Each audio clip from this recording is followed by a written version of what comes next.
எல்லோருக்கும் வணக்கம். இன்னைக்கு நடந்த தமிழ்நாடு சட்டப்பேரவை கூட்டத்தொடரில் கரூர் துயர சம்பவம் குறித்தான விவாதம் நடைபெறும் பொழுது அடுக்கடுக்கான கேள்விகளை தமிழக முதல்வர் ஸ்டாலின் அவர்களை நோக்கி எதிர்க்கட்சித் தலைவர் எடப்பாடி பழனிசாமி அவர்கள் பார்த்தீங்கன்னா கேட்டிருக்காரு.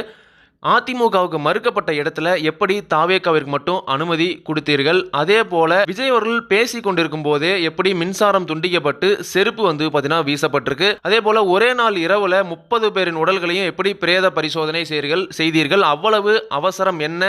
இதற்கு முன்பு 4 கூட்டங்களில் பேசியுள்ள தாவேகா தலைவர் விஜய் அவர்களின் கூட்டத்தில் இந்த மாதிரியான அசம்பாவிதம் நடக்காத பொழுது கரூரில் மட்டும் நடந்தது எப்படி? காவல்துறை சரியான முன்னெச்சரிக்கை நடவடிக்கை எடுத்திருந்தா கண்டிப்பா இந்த அசம்பாவிதத்தை தடுத்திருக்க முடியும். கரூர் சம்பவத்தை பற்றி பேசினாலே திமுகவினர் பதற்றம் அடைவது ஏன் போன்ற பகிரங்கமான கேள்விகளை பார்த்தீங்கன்னா எழுப்பியிருந்தாரு.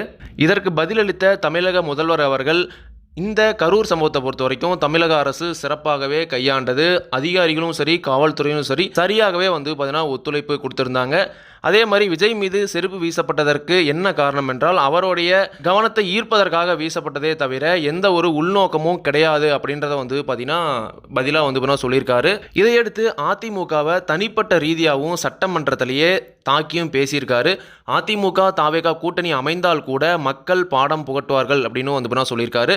இன்னும் அதிமுகவில் எடப்பாடி பழனிசாமி அவர்களோ தாவேகாவை பொறுத்த வரைக்கும் விஜய் அவர்களோ இதை பற்றி அவர்களே பேசாத பொழுது முதல்வர் அவர்கள் ஏன் இதை பற்றி பேசுறாரு? இதை தாவேகா அதிமுக கூட்டணியின் மீது ஏன் பதற்றப்படுகிறாரு அப்படின்றது பார்த்தீங்கன்னா தெரிய வரல.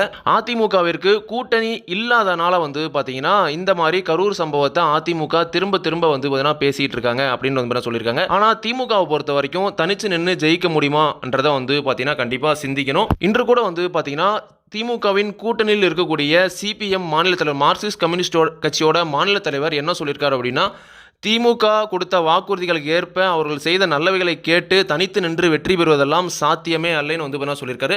அது போன்ற வரலாறுகளும் திமுகவிற்கு கிடையாது. இதை பற்றி நீங்கள் நினைக்கிறீங்க? கண்டிப்பாக கமெண்ட்ஸ் சொல்லுங்கள். நன்றி, வணக்கம்.